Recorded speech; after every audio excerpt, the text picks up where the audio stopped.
मेरी सास ली शुलान को हर महीने 8,300 युआन पेंशन मिलती है। उन्होंने यह फैसला खाने की मेज पर सुनाया। कल से ये परिवार अलग अलग खाना खाएगा। जो चेंग और मैं दोनों हैरान रह गए।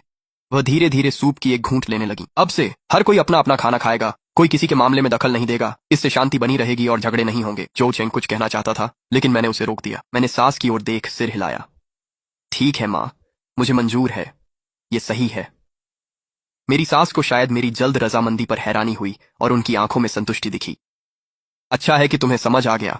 तो फिर यही तय रहा। अगला दिन शनिवार था। मैं सुबह जल्दी उठी और सिर्फ जो चेंग और अपने लिए नाश्ता बनाया। 2 कटोरे बाजरे की खिचड़ी, 2 तले हुए अंडे और कुछ बेकन के स्लाइस। मेरी सास जब उठी तो वह गुस्से में रसोई में गईं और अपने लिए खुद ही एक कटोरा नूडल्स बना लिया। नाश्ते के बाद मैंने जो चेंग से कहा, मैं आज अपनी माँ के घर जा रही हूँ। फ्रिज में कल रात का बचा हुआ खाना है, दोपहर में खुद ही गर्म कर लेना। जो ने सिर हिलाया और ठीक है कहा। जब मैं जा रही थी, मेरी सास सोफे पर टीवी देख रही थी। उन्होंने मुझे देखा भी नहीं। मेरी माँ का घर पास ही था। मैंने वहां लंच किया, फिर माँ के साथ शॉपिंग करने गई। शाम 5 बजे जो चेंग ने मुझे फोन किया। उसकी आवाज में घबराहट थी। जानू जल्दी वापस आओ, कुछ हो गया है। मेरा दिल बैठ गया। क्या हुआ? माँ ने मेरी बड़ी और दूसरी बहन और उनके पूरे परिवार को बुला लिया है। वे सब अभी लिविंग रूम में बैठे हैं। मैं तुरंत समझ गई। मैंने फोन काटा और टैक्सी लेकर घर चली गई। जैसे ही मैं अंदर गई, छोटा सा लिविंग रूम लोगों से भरा हुआ था। मेरी बड़ी भाभी जो मिन, मेरी दूसरी भाभी जो हुई, उनके पति और उनके बच्चे।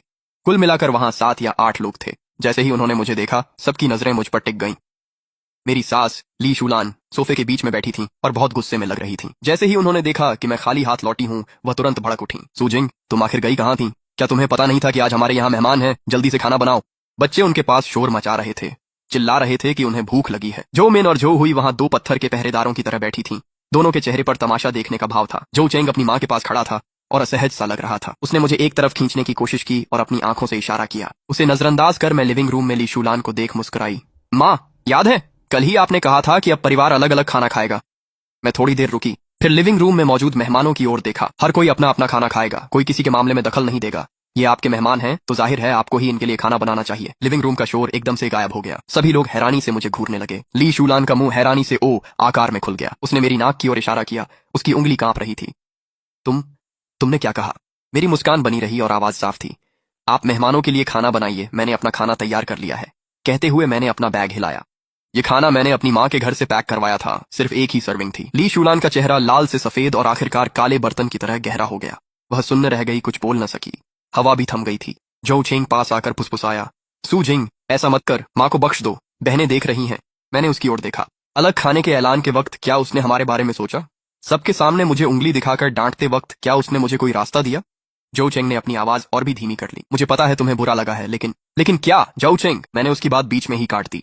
नियम उसने बनाया था, मैं तो बस उसका पालन कर रही हूँ। मेरी बड़ी भाभी जो मिन आखिरकार होश में आई।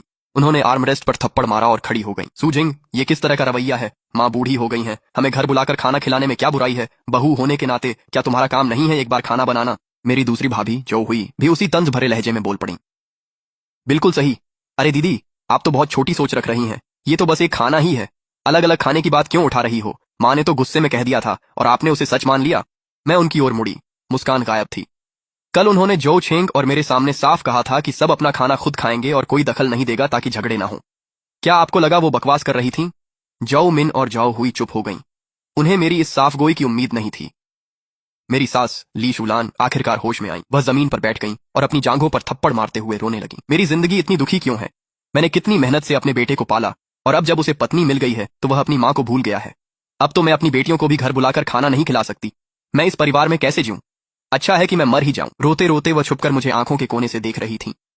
ये उनका पुराना तरीका था, रोना, तमाशा करना और मरने की धमकी देना। जो चेंग हमेशा पहले इस चाल में फंस जाता था। जैसा कि उम्मीद थी, उसके चेहरे पर दया आ गई। वह मुझे फिर से मनाने ही वाला था, लेकिन मैंने उसे मौका नहीं दिया। मैं सीधे अपनी सास के पास गई और नीचे बैठ गई। मैंने अपने बैग से एक टिश्यू निकाला और उन्हें दिया। शांत स्वर में बोली, लेकिन इतना जोर से कि ड्राइंग रूम में सभी सुन सकें, माँ, कृपया रोना बंद कर दीजिए। अगर आप रो रो कर बीमार पड़ गईं तो आपको अपने मेडिकल बिल खुद ही भरने होंगे। आखिरकार अब हम अलग अलग खा रहे हैं। किसी ने नहीं कहा कि मेडिकल बिल भी बांटे जाएंगे। मेरी सास का रोना एकदम रुक गया। वह मुझे बड़ी बड़ी आंखों से देखने लगी, जैसे किसी ने बत्तख की गर्दन पकड़ ली हो। शायद उन्होंने कभी उम्मीद नहीं की थी कि मैं ऐसा कुछ कह दूंगी। जो मिन गुस्से में दौड़ती हुई आई और मेरी ओर उंगली उठाई। सूजिंग, क्या तुम्हारे पास दिल भी है? मैं खड़ी हो गई और सीधे उसकी ओर देखने लगी। दीदी, मैं तो बस सच कह रही हूँ। जब माँ ने सब कुछ इतना साफ साफ बांटने की ठान ली है, तो फिर हमें भी सब कुछ साफ साफ बांटना चाहिए। खाना अलग है तो पैसे भी अलग होने चाहिए। क्या हमें सिर्फ उन्हें फायदा उठाने देना है, लेकिन हिसाब किताब नहीं करना है? मैंने झोउ छेंग की ओर देखा। झोउ छेंग, तुम्हारा क्या कहना है? झोउ छेंग ने जमीन पर पड़ी अपनी माँ को देखा और फैसला सुनाते हुए कहा, माँ, सू जिंग सही है। नियम के मुताबिक हमें चलना होगा। आपने उन्हें बुलाया है तो खाना भी आप ही बनाएं। जैसे ही उसने यह कहा, न केवल ली शूलान ठिठक गईं, बल्कि जो मिन और जो हुई को भी उम्मीद नहीं थी कि इस बार झोउ छेंग मेरा साथ देगा। ली शूलान जमीन पर बैठी रहीं और रोना भी भूल गईं। ड्राइंग रूम में एकदम सन्नाटा छा गया। आखिरकार जो हुई के बेटे, मेरे छोटे भांजे झुआंग झुआंग ने इस सन्नाटे को तोड़ा। दादी, मुझे भूख लगी है, मुझे खाना है। ली शूलान अचानक होश में आई और जमीन से उठ गईं। वह मुझे घूरने लगीं, जैसे मुझे जिंदा ही खा जाना चाहती हों। फिर उन्होंने दांत भींचे और बिना कुछ कहे रसोई की ओर चली गईं। जल्द ही रसोई से बर्तनों के टकराने की आवाजें आने लगीं, जैसे वह अपना गुस्सा उन पर निकाल रही हों। झो मिन और झो हुई ने एक दूसरे की ओर देखा। दोनों के चेहरे पर बुरा भाव था। फिर वे भी उसके पीछे रसोई में चली गईं। अब सिर्फ हमारे 3 लोगों का परिवार और दोनों जीजा जी ही लिविंग रूम में रह गए थे। वातावरण बेहद असहज था। मैंने उन्हें अनदेखा किया। झो छेंग को पकड़कर अपने कमरे में ले गई और दरवाजा बंद कर लिया। मैंने अपनी माँ के घर से लाया हुआ खाना निकाला। खट्टी मीठी पसलियां, तली हुई झींगे और एक सब्जी की डिश। ये सब मेरी पसंदीदा चीजें थीं। मैंने वह खाना हमारे कमरे की छोटी मेज पर सजा दिया।